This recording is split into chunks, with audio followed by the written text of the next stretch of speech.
Kumusta mga katropang basketball? Matapos ang altercation sa pagitan nila Draymond Green at Jordan Poole ay nagpalabas ng anunsyo ang Golden State Warriors front office na hindi nila papatawan ng suspension si Draymond sa kanyang nagawang pagsapak sa kanyang teammate na si Jordan Poole, kundi bagkus ayon kay Coach Steve Kerr ay pagmumultahin na lamang daw ito.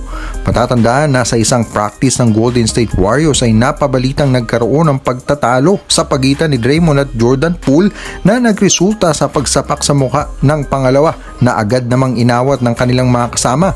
Matapos ang insidente ay humingi naman ng tawad si Draymond sa kanyang mga kasama at kay Jordan Poole at nagdesisyon na lalayo na muna sa kanyang kupunan para makapag-isip-isip at para na rin sa ikahihilom ng sigalot na dulot ng insidente. Sa kabila ng mga pangyayari ay nanatiling professional itong si Jordan Poole na nagawa pang ipagpatuloy ang practice na bagay na hinangaan ni Moses Moody. Sa kanilang huling laban nga kontra sa LA Lakers ay nakapagtala itong batang manlalaro ng 25 points na umani ng papuri mula kay Coach Steve Kerr bilang isang tough na manlalaro. Ang desisyon ng hindi pagsuspindi kay Draymond ay buhat sa mga manlalaro ng Golden State Warriors, pati na rin si Jordan Poole na maging siya ay naniniwala na hindi na kailangan pang umabot ang mga bagay sa suspensyon.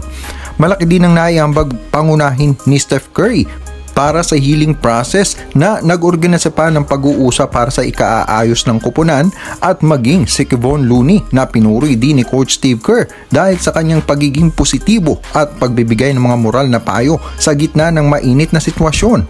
Kaya naman bagaman kumalat ang video ng nasabing insidente na para kay Coach Steve Kerr na sana ay hindi na dapat nangyari, ay positibo pa rin ang kupunan na malalampasan nila ang pagsubok na ito lalo pat kailangan nilang depensahan ng kanilang kampyonato. Samantala, Draymond Green at Klay Thompson nakapaglaro na para sa kanilang preseason finale kontra sa Denver Nuggets. Si Klay Thompson ay hindi pa nakapaglaro simula ng pag-uumpisa ng preseason, bagaman present siya sa kanilang mga laban. Ayon sa Golden State, ito daw ay ang pagiging cautious lang para sa kalagayan ng manlalaro na hindi nakapaglaro ng 2 taon sa natamo nitong injury. Habang si Draymond Green naman ay naging questionable matapos ang kanilang insidente ni Jordan Poole at pinili na umiwas muna sa kupunan ng 1 linggo. Pero matapos nga ang desisyon ng Golden State na hindi napatawan ng suspension itong si Draymond ay balik ensayo na nga ito nitong Huwebes at nakahanda na nga siya mag-move on kasama si Jordan Poole para depensahan ang kanilang kampyonato. At sa iba pang mga NBA update, 2 player na naman ang winave ng Golden State Warriors. Ito ay sina Lester Quinones at Quinndary Weatherspoon.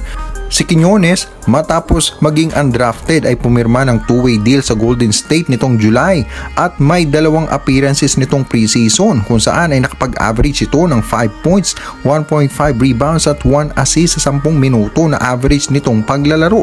Habang si Weatherspoon naman ay nakapag-average ng 4.5 points, 1.5 rebounds at 1 assist sa 11.2 minutes naman na average nitong paglalaro.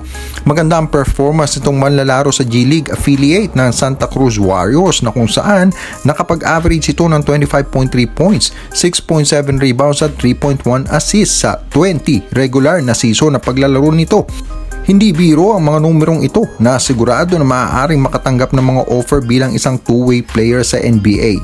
Sa mga tropa natin dyan na bago pa lang sa ating channel, please don't forget to like and subscribe at mag-comment sa inyong mga masasabi. Maraming salamat po.